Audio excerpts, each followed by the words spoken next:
Hello and welcome to the Wyoming Tribune Eagle Editorial Board's interviews with the candidates for Wyoming Governor who have challengers in the August 21st primary. I'm Brian Martin, the newspaper's managing editor, and we're here today with Harriet Hageman, Republican candidate for governor. Thank you, Ms. Hageman, for your candidacy and for agreeing to participate in today's interview. Thank you, Brian.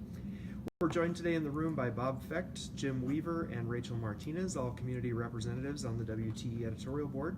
We're also joined by Jeff Robertson, group publisher, and Rory Palm, regional president for APG Media of the Rockies. And we also have with us Katie Cull, a member of our reporting team. She'll be monitoring the Facebook Live feed and also curating questions from our online audience for asking questions at the end of our time together today. Before we launch into those questions, just a few reminders. Because these interviews are being live streamed, we've provided the editorial board's questions to the candidates in advance so that no one was at a disadvantage for interviewing early in the process.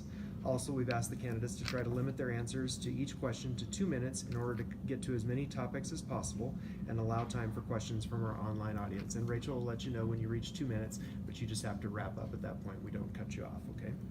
Finally, in addition to helping Wyoming voters decide who will get their vote later this summer, these interviews will be the basis for the editorial board's recommendations, and we will be making recommendations in both the Republican and Democratic primaries.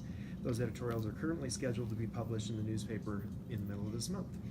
That's it for now, so if you're ready, Ms. Hageman, we'll get started. I am ready, thank you. All right, so start by giving us 2 minutes about yourself and your background, please. Well, my name is Harriet Hageman. I am a water and natural resource attorney based out of Cheyenne, but I have been fortunate enough to practice all over the state. I represent irrigation districts, farmers, ranchers, municipalities, small business owners, large business owners. I've worked with a livestock judging scholarship. I then went to the University of Wyoming where I received both my bachelor's degree and my law degree in 1989. I then clerked for Judge Barrett on the 10th Circuit Court of Appeals for a year, and then I wanted to go somewhere where nobody knew me. Coming from a large family, I thought that it would be interesting and appropriate and a good thing for me to grow, to go somewhere where I had to do everything on my own. So in 1990, I packed up and I moved to Michigan, and I practiced in Grand Rapids, Michigan for 4 years. I practiced all over the state, actually: Detroit, Sault Ste. Marie, Ann Arbor, Kalamazoo, Cadillac, Pontiac, all of those places. I then moved back to Denver in 1994, where I did medical malpractice defense work and also other types of personal injury defense work. In 1997, I was hired by the state of Wyoming to come back to Cheyenne to be one of the lead trial counsels on Nebraska versus Wyoming over the North Platte River. That's where I became a water attorney. I'd always been a trial attorney before that, but that's where I learned to become a water attorney. I worked on that for 3 years, and then we settled that in reached a memorandum of agreement in May of 2000, and I started my own law firm in August of 2000. So it's been almost 18 years now. I've been operating my own law firm, and that's what I do here in Wyoming. Ms. Hageman, why do you want to be governor? Well, as I mentioned kind of in my brief opening statement there, I really feel compelled to serve. I come from a long family that has engaged in community service for decades, and I want to serve my community, my state. I want to serve my citizens. I want to be a problem solver and an advocate, and I really want to work for our communities, our schools, our students, our parents, our families, our industries. Another reason I believe is that I am a water and natural resource attorney, as I said. I have 20 plus years of working on some of the most important cases and some of the most important issues for Wyoming. Water policy, and protecting our water rights, private property rights, and also fighting over state sovereignty. I've spent a considerable amount of time researching and exposing the extent to which our federal government has overreached its bounds, if you will, in terms of federal regulations. And I believe that Wyoming needs a governor with this background, this history, this knowledge and understanding, and I believe that I'm unique in that regard. My career, my history, my knowledge, my passion, my desire, my love for Wyoming has led me to this point. I really do want to fix that federal-state relationship. I want to strengthen Wyoming. I believe that we have a window of opportunity to work with the Trump administration and make that happen, and I think that I'm the candidate to do that. Great. How do you differentiate yourself from your challengers? Well, I think that there are many ways that I'm different from my challengers. One is my experience as being an advocate for our industries in the state of Wyoming. Again, our minerals industry, our fossil fuels, our oil and gas, our ranchers, our farmers, working with municipalities and local governments. And my experience in fighting for the little guy, it's something that I'm known for. My willingness to take on the federal government in order to protect Wyoming citizens against the BLM, the EPA, the Fish and Wildlife Service, the Forest Service, my knowledge of the rule of law and the Constitution, and my desire to rebalance and get that constitutional relationship back between the state and the federal the way that it should be.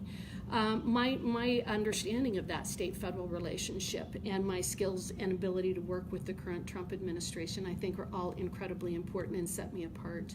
I also have embraced the Wyoming Republican platform. I'm the only candidate that has done that. And my desire to address those issues that sometimes are not necessarily seen as Republican issues. For example, criminal justice reform is something that I'm very interested in, and I think that we as a state need to address.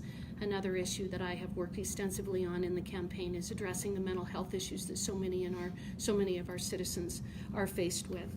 Also, I'm the only candidate that has issued very extensive policy positions, and they set forth my belief, my philosophy, my foundation, where I see where I want Wyoming to go, what I think the issues are, what the important issues are, and what we need to address. I would also say mine is a two-way grassroots campaign. I have been traveling the state now for 6 months, and I have been listening and talking with our citizens. I have traveled over 27,000 miles. I have met with almost every industry group that you can think of. I have toured mines. I have met with teachers and public employees. I have met with agency heads, miners, small business owners, teachers, school psychologists, engineers, veterans, outfitters and guides, farmers, ranchers, on and on and on. I've been listening to them, and my town hall events will last anywhere from 2 to 4 hours. I will sit and listen, and I will visit with people just as long as they want me to. I've been filling notebooks, in fact, with ideas and thoughts and concerns and challenges, because I want to be the governor for the citizens of Wyoming. Ms. Hageman, what's your vision for the state of Wyoming? Well, there are several things. One is I am incredibly optimistic about the state of Wyoming, and I'll be very honest with you. There are times on the campaign trail I have become just a little bit frustrated with hearing that Wyoming needs to become more like other states in order for us to succeed, or in order for us to keep our young people in Wyoming. Frankly, I don't believe that, and I don't believe it because of my own personal experience. Yes, I left for a period of time, and that was good for me. That was a very positive experience. It made me a better attorney. It made me a more well-rounded person, but I always knew I wanted to come back to Wyoming, and I did. And I have 40 people in my immediate family who have chosen to make Wyoming home. They are farmers and ranchers and small business owners and teachers and accountants, and some are going to law school and engineers and on and on and on. And Wyoming has an incredible amount to offer. We have good schools, we have beautiful scenery, incredible roads, we have a very dedicated and service-oriented public servants, public employees, and very dedicated citizens. We can improve, there's no question about that, and so some of the things that I see is that I want to be the most business and family-friendly state in the nation. I also want federal and state regulatory reform. It's absolutely critical. It is the most important issue that everybody has talked to me about as I've been on the campaign trail. I want a constitutionally based relationship with the federal government and the state government. I want to attract new industries of all kinds, but I think that we really do need to focus on those value-added industries, those that are upstream and downstream of our important industries, our minerals industry, our ag industry, our tourism industry, and I think there's ways to do that. I want to partner with the University of Wyoming on innovation on ways in which to use coal. I want to continue and grow on some of the programs that our community colleges have entered into with some of our industry groups. For example, Western Wyoming Community College over in Rock Springs, partnering with the Trona industry to develop a curriculum so that people graduating from that community college can go directly into that industry, which is a great idea. I want to empower our public employees. I've met quite a few public employees, and I can tell you they say a couple of things. One, our people in the field offices want a better relationship with the folks in Cheyenne. We need to advocate and push for that. We also need to address the regulations and the paperwork that they are required to fill out. We need to focus on public service rather than just checking a box. Those are some of the things that I see would be innovative for Wyoming. If you're elected, what are your priorities for your first 100 days in office? You know, those are the tough ones. That 100 days is where you're going to kind of define who and what you are and what your administration is going to be, and I understand the importance of that.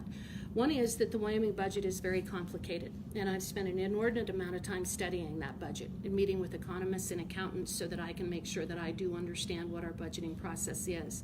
It's something that is important for me as governor, that we need to actually do some renovation, if you will, in terms of how our budget is done in Wyoming. We have 560,000 people, and we should not have nearly as complicated a budget as we do. So one of the things is making sure that I understand the budget so that I'm prepared for that legislative session that's going to be starting right after I'm sworn in. I also want to meet with the management and staff of every single agency that we have in the state of Wyoming and have a real quality discussion about the mission statement, where they're going, what they need to do, what their priorities are, and what their challenges are.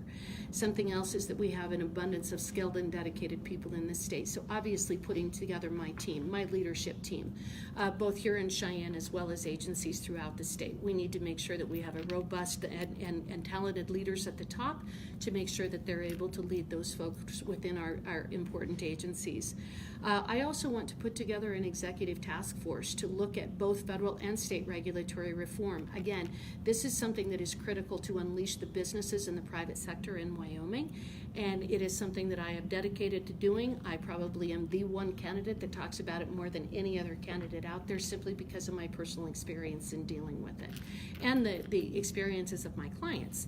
You know, my clients have been many of them have been very devastated over the years because of federal regulatory overreach. But we also have some challenges in the state as well, and I know that we can put together a plan of action for tackling that. And then laying out a roadmap for making our government more transparent. Wyoming is number 1 in terms of the size of our government, but we're number 50 in terms of transparency. We need to change that. We need to become much more transparent. It is something that I'm absolutely committed to, and working with our agencies and the folks who do our budgeting to make sure that our citizens know what their government is doing. What do you plan to do with current Governor Mead's Endow initiative? Is it important to you? If so, why? And if not, why not? Well, first, the final report has not been issued. And so it is something that we don't have a cost-benefit analysis that has yet been done. And I think that that is absolutely critically important whenever you are looking at spending state money. We have to know what the goals are. We have to know whether there is going to be a return on the investment. There is no cost-benefit analysis, and so for that reason, I think that this is somewhat of a premature discussion. I believe it will be issued in August. I'd be happy to come back and answer more detailed questions at that time. But I think that the hallmark of good government is 2 things, are accountability and effectiveness, and Endow should be held to the exact same standard. With that said, I really don't believe that you grow your economy by growing government. And I also believe that it isn't the government that creates jobs, it is the private sector. And we need to be focusing on really getting government out of the way. I believe that our economy will diversify itself if we don't have the heavy hand of the federal government, and to a certain extent the state government as well. I do support the idea of expanding broadband. I would look at that as somewhat of an REA approach, if you will. The way that we brought electricity to the interior western United States is a model that has actually been quite successful. I think that that's something that we need to look into. As far as Endow, I have some concerns. I have some very serious concerns about the money that we're looking at spending, whether it would actually be successful in generating revenue to the state of Wyoming. I'm very skeptical of the government picking winners and losers, and that's one of the concerns that I have with Endow. One of the things that's been interesting to me is that I have not heard a lot positive out on the campaign trail, and I ask the citizens a lot of questions. They ask me, and I ask them as well. And it's just not something that the constituents that I've been visiting with see as something that is necessarily going to generate the kind of revenue or diversify our economy the way that it's been sold. Again, let's look at the report in August, see what it says. Okay. Some experts believe that it's not possible to successfully diversify the state's economy without changing its tax structure. Do you agree with this? And if so, what changes would you propose? Well, it's something that I've actually been saying for quite some time, and 70% of the revenue to the state of Wyoming comes from our severance taxes. It comes from our minerals industry. That is the reality, but it is why I have repeatedly stated, every single place I have ever gone, we need to fight for and protect and advocate for and support our legacy industries, and one of those being our minerals industry. Coal, trona, oil and gas. Those are things that it is just our other mining. It is really important that the state of Wyoming step up to the plate and be a strong advocate for those industries. The fact is that our mining industry generates 50 times more revenue to the state of Wyoming than our tech industry does. And tech will not save Wyoming no matter how much we try to raise taxes. And that isn't what's going to happen. I do not support raising taxes in Wyoming. I do not believe that that is the place to go, and in fact, I think that a personal or corporate income tax in Wyoming would be incredibly destructive. There are simply not enough people in Wyoming to pay an income tax to generate the revenue we need. How much would we have to spend on our own IRS even to go through the collection side of it? If you're looking at a corporate income tax, again, you're looking at really affecting our small industries as well as our big industries. My company is a corporation. I'm a small business owner. I'm that corporation, but my income is attributed to me. I'm the one that pays taxes on that. So you impose a corporate income tax on Hageman law, then I'm going to be paying that corporate income tax. And you impose it upon me individually, I'm going to be paying that. Our largest companies are already paying the severance taxes, and they are the ones that we would be looking to generate the income tax revenue or the corporate tax revenue. So again, if you've got a cyclical commodity-based industry, just throwing more taxes on it isn't going to diversify our economy. It isn't going to generate the revenue that we need.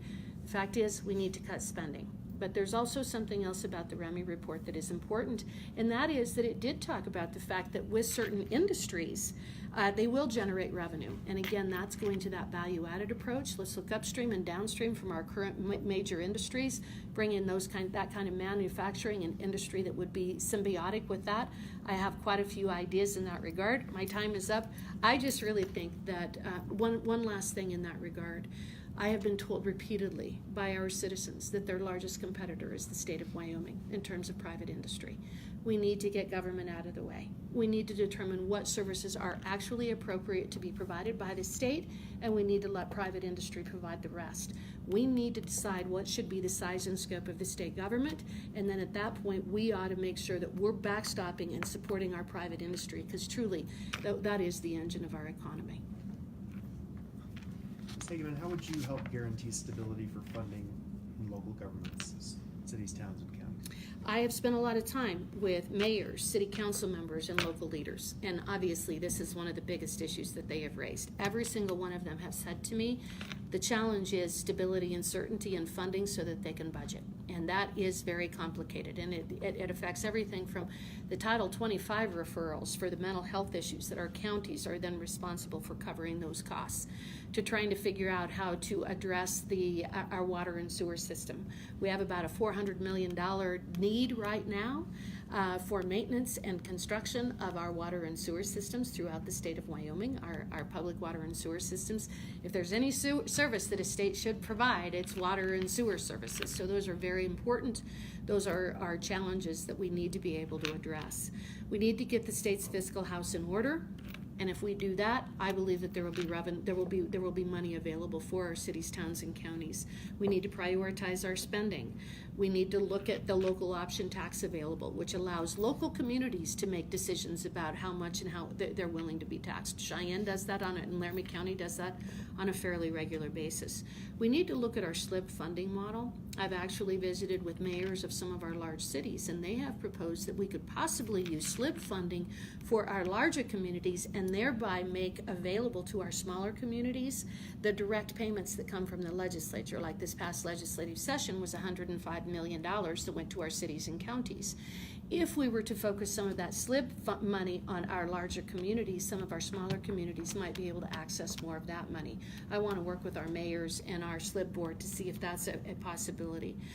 We need to look at our regulatory burdens again, and this comes down to things like our communities adopting the International Building Code. I don't know how many of you have looked at the International Building Code, but it's a big old book, and it is a lot, and in a lot of our communities it's overkill. So again, these regulations are impacting our community's ability to grow and thrive. Asbestos removal. Right here in Cheyenne, look at the number of empty buildings downtown that remain empty because of the requirements, the regulations on asbestos removal. $2 million to deal with the asbestos at the hitching post. There has to be a better way of doing this. I'm absolutely convinced we can do this better today than we did 30 years ago. And I just think that we can revitalize our downtowns if we can start using some of these buildings and get rid of what are some real eyesores. I think that's something that's very important to work with our communities to address those regulatory burdens that hinder their ability to really thrive. I'm going to read the next question as we wrote it, but I think you've already addressed it, and then you may have a different way of answering it. Recent reports indicate fewer U.S. utilities are using coal for power generation due to the abundance of natural gas and renewables. With this decline in coal's domestic use, do you support the continued investment in the coal industry and new technology? And maybe the question, since you've already answered it in some ways, is what is the state's role in investing in those technologies? Well, I truly believe that coal has a very bright future in Wyoming. If you'll remember, during the Obama administration, you may have seen some of the big banks were saying we're not going to any longer fund coal because that was the politically correct approach to it. So in 2015, just as an example, J.P. Morgan loaned $32 million to the coal industry. Last year in 2017, they loaned over $650 million to the coal industry. The financial industry sees a bright, bright future for coal, and so do I. So it generates 33% of our electricity, $77 billion of recoverable coal reserves in the Powder River Basin alone. Pulling out of the Paris Climate Accord was incredibly important to the state of Wyoming. Have a huge market in Southeast Asia. Japan, Korea, those countries want our coal. They are building coal-fired power plants, and they are going to continue to build coal-fired power plants. The state of Wyoming's role in that is twofold. One, right now, in order to expand a coal operation, it takes over 10 years and tens of millions of dollars to put together a mine plan and for the BLM, for the federal government, that says basically we're going to do right here what we did over here. If you go up and you tour those mines, they're beautiful. They have done a phenomenal job in their reclamation. They backfill. They're doing their reclamation at all times. Again, it comes down to the regulations. The state of Wyoming needs to get actively involved with working with the federal government and our congressional delegation to change the mechanism by which this permitting goes on. That is the role for the state of Wyoming, because these rules and regulations are really rather absurd considering what they've done. They ought to be able to pull a mine plan off the table, say this is what we're going to do over here. We've addressed the water issues, the wildlife issues, the vegetation issues, the runoff issues, et cetera, et cetera, et cetera, and we ought to be able to go forward. I mean, come on, it's 2018. Why in the world does it take this kind of effort and tens of millions of dollars to do these mine plans? They know what they're doing. They're very, very good at it. We want to protect our environment. We do protect our environment. That's one of the things. The other things is to advocate for new uses of coal and work on that, and then also get our coal exported. Where do you stand on regulating and taxing renewable energy production, such as wind and solar? You know, this is the one area where I hear a lot about fairness, and I think that's a legitimate concern. I think that that's a legitimate question, where when you have your extractive industries, and they say, we have taxes on us, why doesn't wind? On the other hand, you hear the comments from people who are advocates of wind of saying, if you do that, it is not going to be cost effective at all to be able to generate wind here or to construct those kinds of facilities. I am not generally a person who looks to taxes, and especially not right now. I really do believe that we need to cut spending. At the same time, I tend to agree that it is potentially a fairness issue, and I'm willing to work with the industries to make sure that we're able to address those things. But I also think that this entire discussion kind of shows the distorted markets that can be created when you've got a government picking winners and losers. The Obama administration with wind and solar, I mean, they were all in with that, and let's try to destroy coal and put it out of business. And so you get into what are essentially false markets, because the private sector has been distorted because of government interference. And I think that this is an example of that. This is one of those areas where I don't think it's an easy answer, and I don't think it's an easy solution. And I'm not going to sit here today and tell you that I think that it is. I think we need to bring the stakeholders in, and we need to have that broader discussion about what you do with that. Again, that's an industry that is also still fairly heavily regulated. I talked with a woman recently on a wind project, and they've been doing that project. They're now on their 11th year, and she says every piece of paper that she files has to cross 7 desks in terms of the federal government. So that just goes back to the whole regulatory reform thing I'm talking about, a little outside of the tax question, but it just gives you an idea of some of the challenges of trying to bring industry into Wyoming. What are your thoughts on climate change, and as governor, what are your plans to address it in Wyoming? Well, the climate changes and always has. As a water and natural resource attorney, I've dealt with climate modeling and data for the last several hundred years, because one of the things that you do when you're attempting to evaluate the hydrology of a river system is you look throughout history and you try to determine, how is that, does that weather pattern repeat itself? What is the hydrology going to be under these various circumstances? So very familiar with meteorological data and weather data. The climate change terminology has been created in order to avoid using global warming, and that's just the reality of it. And the entire debate and discussion has become completely distorted and manipulated, as has the data upon which so many of the policy decisions have been made. The people who promote a narrative of global warming have a financial stake in it, and that's just the bottom line. And they've been cooking the books. And I have been studying this now for, probably 20 years. I've got massive amounts of information in my office, notebooks and notebooks and notebooks about studies and how the data is manipulated. One of the things a lot of people don't understand is that our weather stations, we've grown up around them. As a result, we've changed the data and the quality of data. So the data in and of itself is manipulated. Wyoming has suffered from this probably more than almost any state in the nation, because we are the largest coal producer, and the last administration had a very serious war on coal. We develop our fossil fuels in a very environmentally sound manner, and I am committed to protecting and improving our environment as the governor. So are our fossil fuel producers. I do not believe in energy poverty. And I think that that's what a lot of this discussion has been about. I think that when you go and you look at what is going on in third world countries in an effort to prevent them from being able to develop their resources, I refer to it as energy poverty. Just this morning I was reading the statistics about Germany in terms of the cost per kilowatt hour there as compared to the United States. I think that's wrong. I will always stand with our oil and gas industry, our mining industry, and our other industries. I always will. I will defend them, I will protect them, and I will continue to fight this narrative that has been so destructive to Wyoming. Ms. Hageman, as governor, how would you address education funding challenges that the state faces right now? Well, we have funding challenges across the board, not just with education, but that's definitely one. And that's why I have reached out to educators all over the state, teachers, administrators, to address this. And one of the issues that I hear, including from the practitioners, from our teachers themselves, is a lack of transparency. We need more information about how the money is spent. We have information about how money is spent in classrooms, and we have data that is produced every year by the Department of Education. What we don't have is we don't have specific data on exactly how much some of our administrative costs are. We don't have the specific data related to things like how much do those employees that never touch a child, what is that cost for the state of Wyoming? So transparency is incredibly important. Capital construction, we've done a beautiful job with that. We have beautiful schools all over the state that we should be rightfully proud of.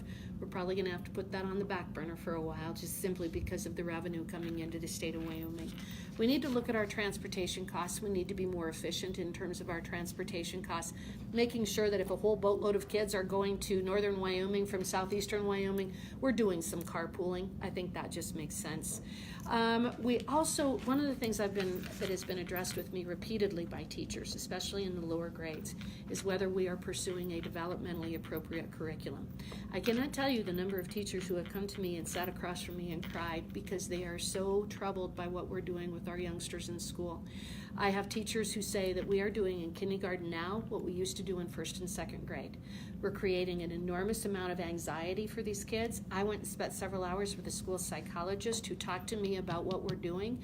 He talked about the anxiety that we are creating in our students because of what we're demanding them to do in kindergarten and first grade.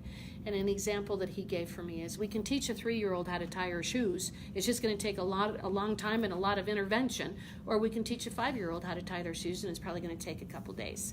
We need to be looking at the costs of pursuing what I would describe as a non-developmentally appropriate curriculum in terms of interventionists, special ed support, additional administration, and all of those things. This is the number one issue teachers have raised with me throughout the entire state of Wyoming, and it's something that I think is incredibly important for us to address. You mentioned it in passing earlier, but how big of a priority would it be for you to improve broadband internet access across the state? And if it's important, how would you as governor make it happen? It absolutely is important. It is a utility, and it is something we need to address. I was visiting with a gentleman in Evanston just about 10 days ago or so. I think that's when it was. I kind of forget where I've been after traveling the state as much as I have. But he talked about some of the challenges associated with doing that and the cost to the private industry. Again, I have a brother who's on the board for the Wyoming Rural Electric Association, and that is a potential framework that we could use to provide this to some of our communities. As I've been in places such as Pinedale, the challenges of getting access, in-home access to the internet. It obviously is critically important to the state of Wyoming. It's a priority for me. I will work with the private sector and the public sector to do whatever we can to make it happen.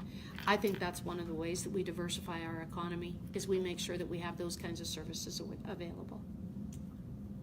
How would you address challenges related to providing health care to all Wyoming residents? Well, that's an easy question. My goodness gracious. Yes, there are challenges, and it is another issue that has been raised to me repeatedly as I've been on the campaign trail. Obamacare is not working as it was intended. It's just the reality of the situation, and we need to face it, we need to recognize it, we need to address it. The premiums have doubled in the first 4 years, and they grew another 37% last year. And we cannot afford to expand Medicaid. I truly believe that. I have spent hours and hours and hours studying this issue and reaching out to doctors and medical providers, asking them their position on this and what they see as solutions. I just read an article from last week alone that Medicaid expansion has cost those states who have adopted it $9 billion, and it's been 2.5 times the cost of what they were promised. It is just ill-equipped. What we need to do is we need to look at innovation at the state level, and especially with a state like Wyoming that is so sparsely populated and with the rural nature of our state. We have unique challenges, and that's why a one-size-fits-all approach out of Washington, D.C., bad idea, always has been a bad idea. What's going to work in New York City is not going to work in Fort Laramie. It is just that simple, and that's why that approach was wrong from the beginning. I think that there is effective reform to come from the states. There's a couple of things we can do. One is, I think that we should seek a waiver from the Trump administration for some of the mandates in Obamacare, and allow any willing provider in Wyoming to participate, and then have 3 requirements. They'd have to be bonded, they'd have to pay within 90 days. We would have certain markers to make sure that they were good insurance companies and that they actually provided the coverage that they promised. Another one is that I don't know if a lot of people know this, and again, I was just reading this last week, that the Obama administration actually gave a waiver to some of the mandates for our territories. American Samoa, the U.S. Virgin Islands, in those countries, and they are able to write policies there that do not have the same exact mandates that we do on mainland United States. Some of those companies are actually starting to write policies right now, considering the size of those and the challenges that they have with their providing health care in those territories. we ought to be looking that route as well. I just think we need to be a lot more innovative than we are, and we need to get rid of regulations. If we get rid of regulations, we can change a lot of things in this country, including for our healthcare providers. Ms. Hageman, if a marijuana legalization bill passed the Wyoming legislature and came to your desk, would you sign it? Why or why not?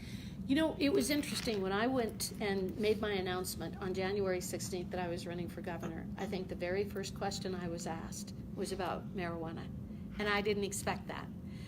I've got the background in water and natural resources. I've got the background in fighting with the feds. I've got the background in that. I've got a family that's very active in education and things. And I expected a lot of questions. That one I didn't expect. But what I did is I committed to those folks. I would research and I would find out and I would get answers so that I could answer that question and come up with my own policy position on that. So I have reached out to psychologists, pain management specialists, physicians, folks in the criminal justice field, law enforcement, educators, fathers, mothers, sons, sisters, brothers who've had family members who've been very heavy users of marijuana. And I've come to a conclusion and I've issued a policy position on this. I'm absolutely opposed to to legalization of recreational marijuana. And there's many, many reasons that I could talk to you about this. I've spent 4 hours with an addictionologist talking about what is the difference between marijuana now than what it was even 30 years ago. Much more potent, manipulated, GMO, THC, much higher levels, THC pools in fat, which is going to start creating problems for mental health issues, liver issues, breast cancer, all different kinds of things. You've got issues with liability. I mean, if you do a pharmaceutical and that drug causes cancer, you've got somebody that's answerable to it. Who do you hold that would be answerable if you get breast cancer from marijuana use? We don't have anybody to hold accountable at this time. I mean, I hate to sound like an attorney, but that's one of the things that you have to consider. So absolutely not on recreational. Colorado has demonstrated that it is not a good idea. They've had substantial percentage increases in young kids doing marijuana, psychosis, psychotic problems, those kinds of things.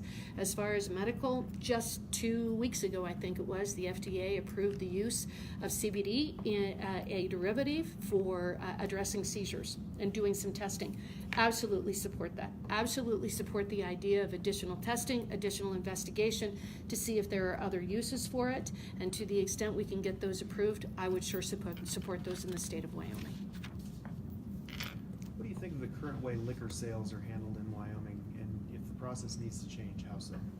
This was an interesting question that came up during our, a similar question came up during our discussion last week with the Wyoming tourism and retail folks. And actually, I have talked to a lot of different people in the last 6 months that I've been traveling the state. I've talked to bar owners, I've talked to restaurant owners, I've talked to people who have their own tasting rooms, and so I've reached out to that industry group as well. And have done so for a couple of reasons, and one is because of the importance that some of those industries provide to our downtown areas, to our ability to have some of the things that you see like over here on the street just right behind us, and being able to do festivals and things like that. And what I've learned is that that in 2017 we had some pretty substantial changes that have actually provided a real improvement in terms of our liquor laws and have given more flexibility, and I think that those are good things. We also have, the folks that I've talked to are actually quite impressed and work well with the state agencies, with our state liquor department and liquor commission in terms of the operations of it. I haven't had any complaints about that, so I'm really proud of our state agency in terms of how they're carrying out their responsibilities. It sounds like they're doing a very, very good job, and they're working extremely well with our industry groups. There's probably some additional modernization that could happen. One is that we shouldn't have to have a law that you always have to have a physical server serve alcohol. I've had some people talking about buffet lines and things like that, where it might make sense for somebody to get to the end of a buffet line and be able to pick up a beer rather than having to be served that. Another area of flexibility is that we have businesses that are allowed to serve beer, but they're not allowed to serve wine. I've heard about this on the state fairgrounds. They can serve beer at some of their events at the Pioneer Museum, for example, but they can't serve wine. So maybe those are area of flexibility where we could change some of those things. Also, bars and grills being able to obtain cater licenses. That seems to be another issue that people have raised with me. How important is it to you to provide commercial air service to Wyoming communities, and if it's important, how would you as governor make it happen? Having driven 27,000 miles over the last 6 months, I don't know, that's kind of an interesting question. I would never have changed it or exchanged it for anything in the world. I'm really glad I don't have an airplane at my disposal, to be very, very honest. It has been an incredibly beautiful year with the moisture that we've had, and it is so green. And right now, I think every antelope out there had twins this year. And so I've been able to see that, and Wyoming is a beautiful state to drive around.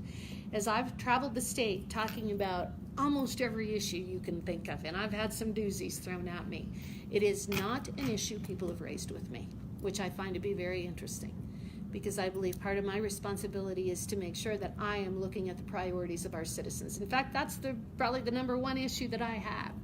My priorities need to be the priorities of the citizens of the state of Wyoming, and that is not a priority.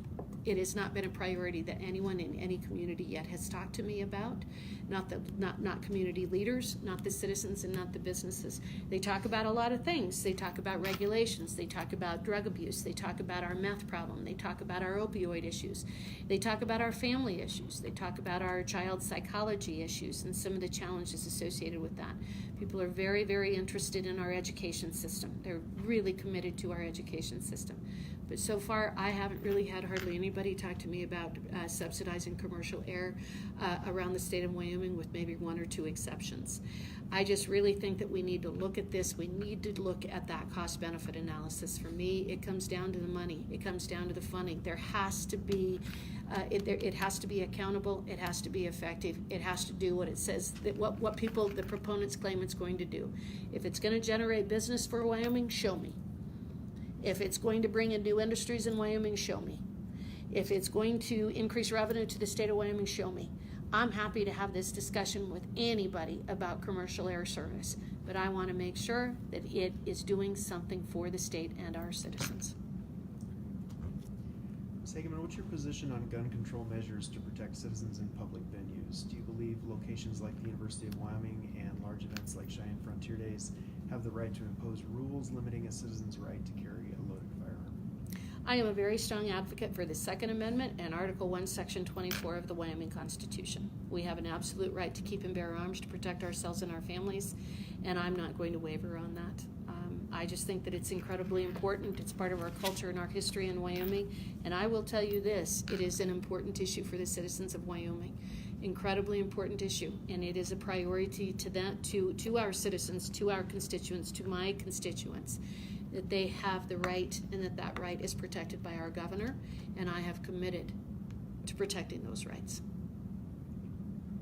What's your position on the transfer of federal lands to the state and the management of those lands? This is another area where, if you go to my policy positions, the last two pages, I go into more detail.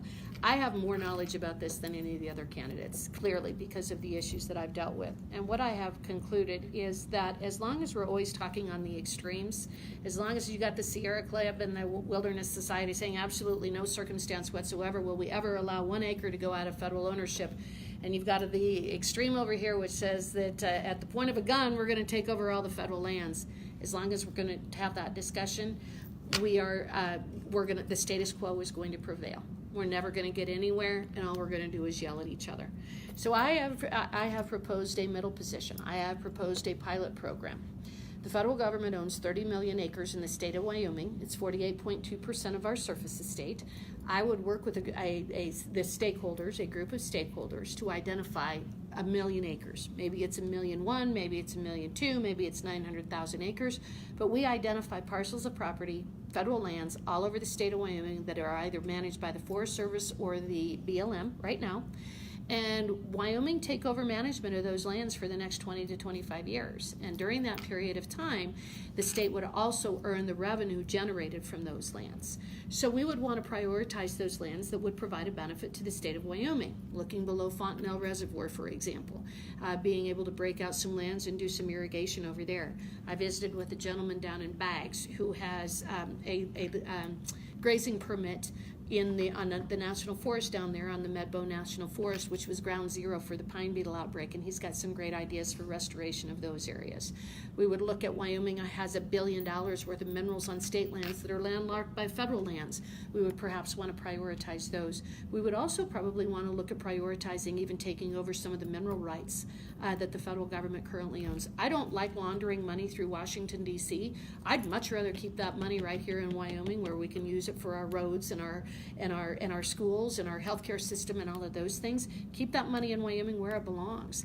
And so I am proposing a pilot program, a pilot project that would allow us to put together a statutory framework to manage these lands, to make sure that people still have access to them. That is a big issue, and I understand it. We would want to make sure that we still provide access for hunting and fishing and hiking and those sorts of things, but do a little bit different management technique than what has been happening with the federal government. And I think that we can then get somewhere in this discussion. If you're elected, how do you plan to work with and communicate with the press, the legislature, and Wyoming citizens? Well, one of the things that I've done is I've traveled around the state is I've made myself accessible to everybody that I can.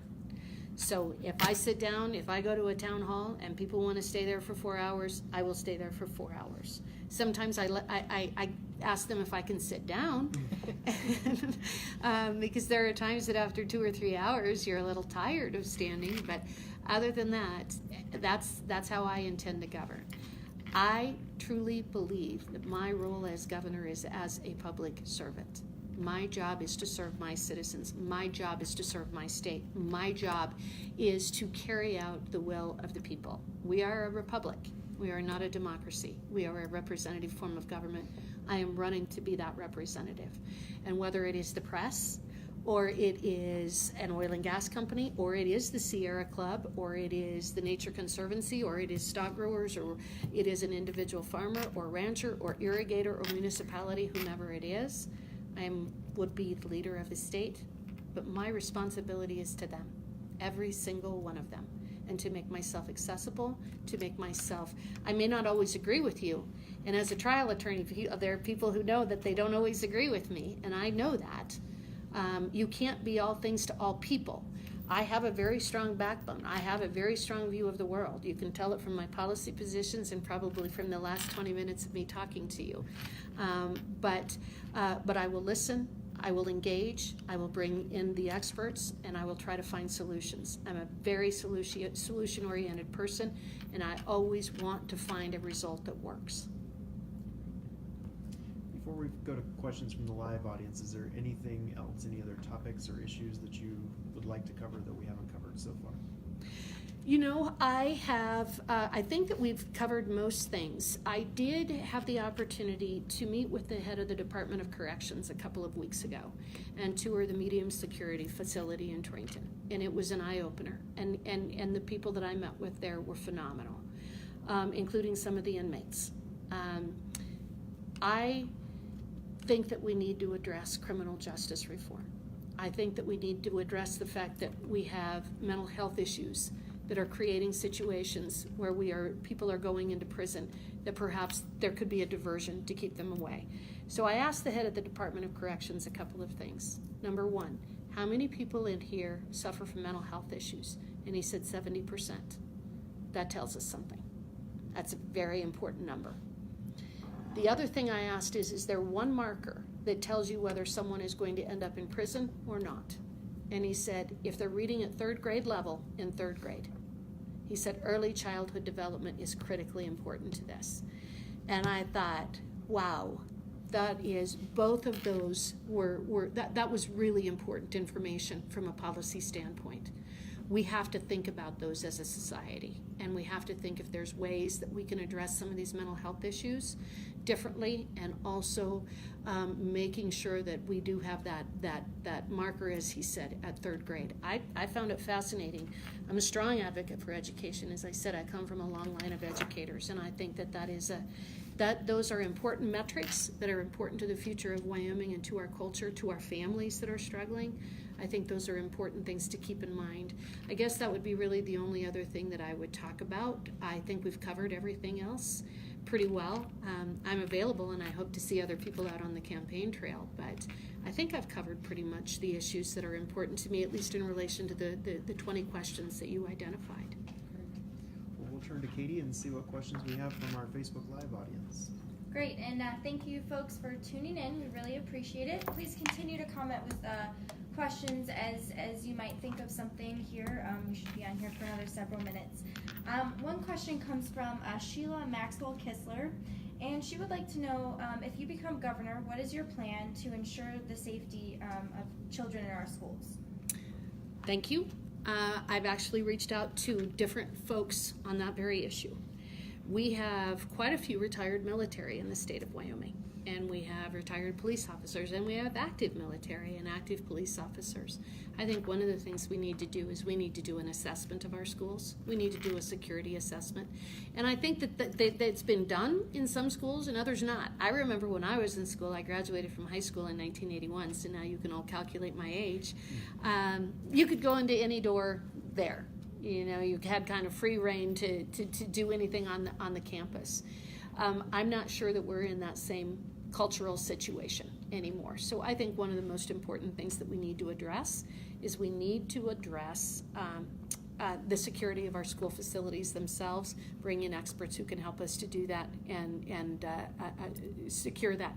I'm going to go back to it again. Here's something else. I would bet you that if they would release the information of the killers, such as at Sandy Hook and the guy just recently down in Florida, I bet you're going to find some very interesting things. And one of the things you're going to find is that those guys were on probably antipsychotic drugs. And we need to, as a society, be addressing these things. One of the things that the child psychologist told me when I met with him is that one of the issues we have in our schools is that we are misdiagnosing kids. And by misdiagnosing them, we are then mismedicating them. That's not anybody to blame. It is just the reality. He said it is very, very difficult to diagnose young children with ADHD or any of these things. So if we're misdiagnosing them, we're mismedicating them, and we're creating our own problems. He also said that the anxiety being created because when you are not following just the anxiety created in school, especially for boys, is creating very angry boys. So those are some of the things that we've got to look at as a society. So I think that we need to find out what is going on with all of those killers in these schools and find out what their history and background is so that we can better identify who they are and understand what was going on with them. That's one of the issues. And then also I think that there has to be a discussion about the security personnel on our school campuses. There's no question about it. I want to work with the local communities, the local school board, the superintendent of public instruction, everybody involved in this issue, and obviously create the most robust safety and security program that we can for the state of Wyoming. But I think everyone has that same agenda. We just need to get into a room, sit down, and put it together. Great, and please continue to comment. I'll ask one from a previous Facebook Live. Since you mentioned talking about empowering and increasing paperwork and regulation for state employees, where do you stand on the need for employee raises, public employee raises, and would you support that as governor?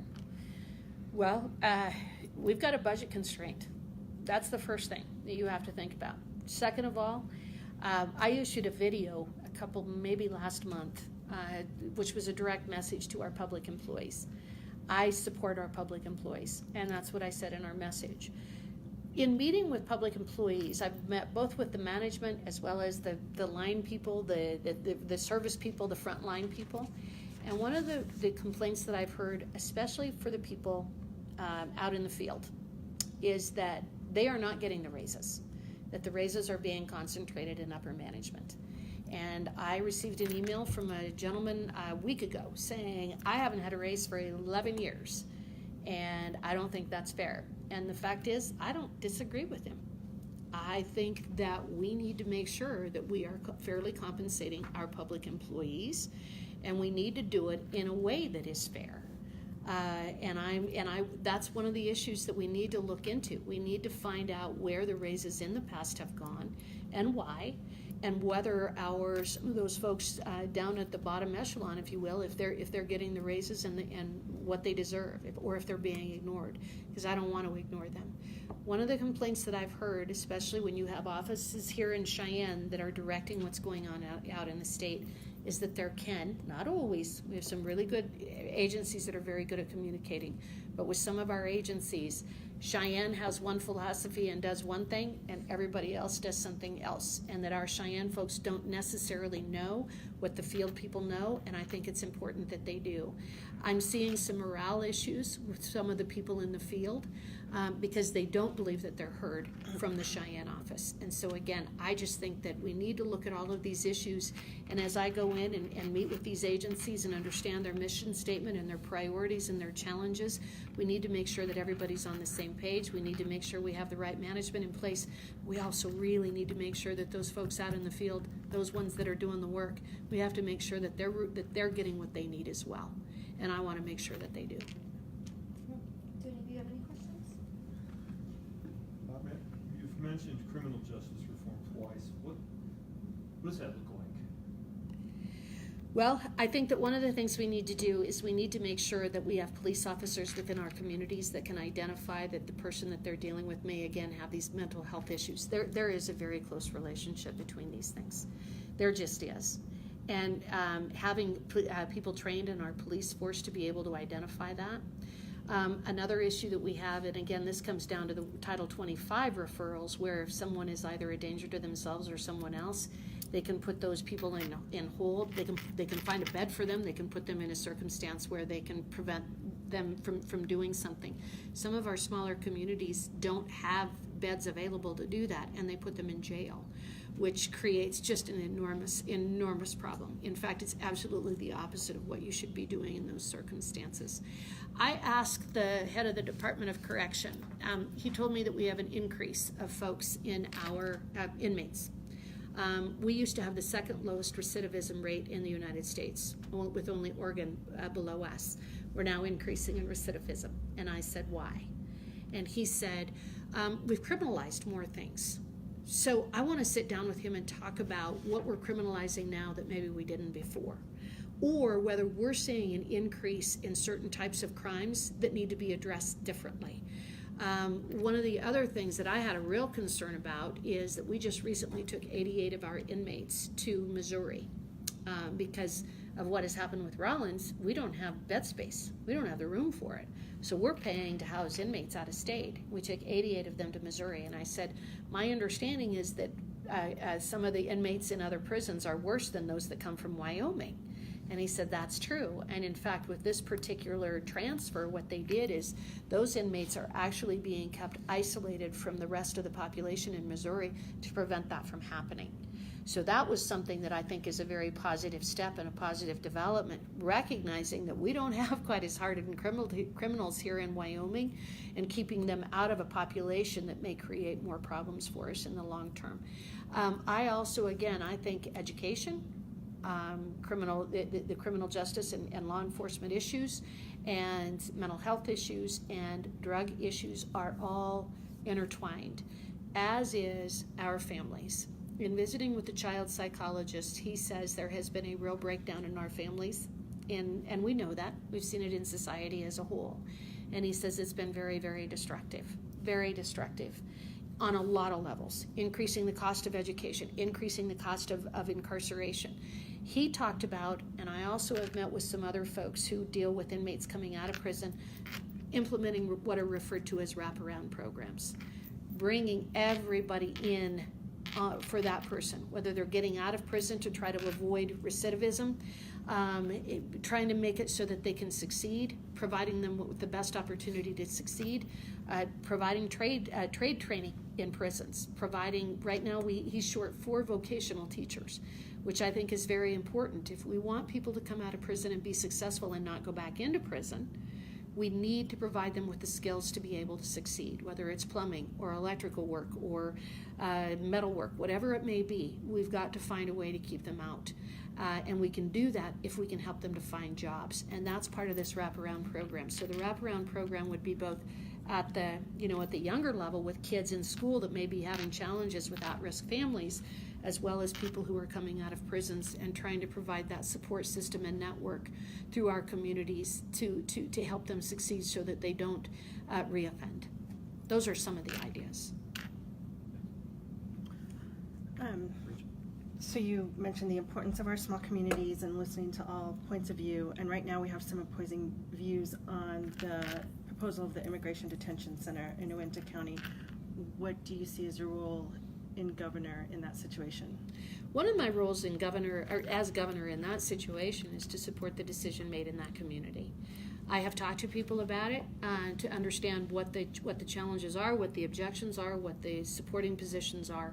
It sounds to me like it is a project that could potentially bring much needed jobs to southwestern Wyoming and Uinta County.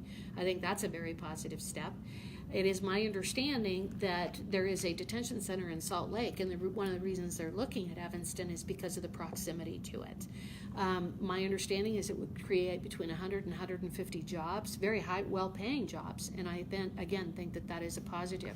It's going to be built somewhere, and I don't see why, if we're looking at economic diversification and development, we wouldn't want to look at something like that. You know, there was opposition to the medium security prison in Torrington as well, and that's turned out to be a very positive industry. I guess I don't really want to call it an industry, but a very positive business, a very positive development for Goshen County in terms of jobs and that sort of thing. And so I know that there is some opposition, but I think that it's in part for the community to decide. I will support that. I believe in good paying jobs. I also believe in the rule of law. My understanding is that the people who would be brought there would only be there for a limited period of time, and that when they take them out of that facility, they would be returned to whatever community they came from. So they're not going to be released in Wyoming. I also visited with the mayor over there, and he just went and he toured 2 of these facilities that are run by the same company, and he said that after touring those facilities, he's even more in favor of this particular project because they are so well managed. Very clean, very state of the art. He said that they were wonderful, and so having that kind of personal experience and knowledge is also, I think, something important. I'm glad that he went and did that and had the opportunity to look at these kinds of facilities operated elsewhere. Thank you. Ms. Hageman, we're a little over an hour, but I wanted to ask you one other question that we've been asking the other candidates, which is about attracting and keeping young people in the state. What are your goals, and how would you go about doing that? Well, as I said, I think that we talk a lot about that, and one of the ways that it's discussed seems to be fairly critical of who and what Wyoming is. Wyoming is a wonderful place to raise a family. Wyoming is a wonderful place that like I said, we have phenomenal schools. We have incredible public servants. We have close-knit communities. We have strong families. We have a wonderful culture. We have the hiking and the hunting and the fishing and all of the outdoor activities. People who want to come to Wyoming will come to Wyoming. I think that one of the most important things is to, again, get government out of the way. I think that to the extent that the state of Wyoming is doing jobs, that is taking over responsibility for business and industry that can be done with the private sector, I think that you can attract more people to come in and start their own businesses. Part of where this came from is I was visiting with a gentleman in Sheridan, and he sprays weeds, and his biggest competitor is the state of Wyoming. Well, that's going to limit his ability to expand. Maybe if the state were to contract with him instead of doing that himself, he could be hiring 2 or 3 or 4 other people to bring those families. Again, I really do think that if you're going to have a positive, healthy business climate, that is going to be in part with a more limited government. I think that that's what generates, that's what allows small businesses to thrive. We have got a great university. We've got a great community college system. One of the things that I recently saw was in a pamphlet in an airline magazine, and it was about Wyoming. It was put out by the tourism board, and it was wonderful. It was a little pamphlet that talked about all of the different amenities in Wyoming. I think that it is good to market Wyoming like that. I think that that's great, but at the same time, we don't want to lose our culture. As someone commented to me, we don't want to import our own demise. And I agree with that. I'm not interested in us being the Front Range of Colorado.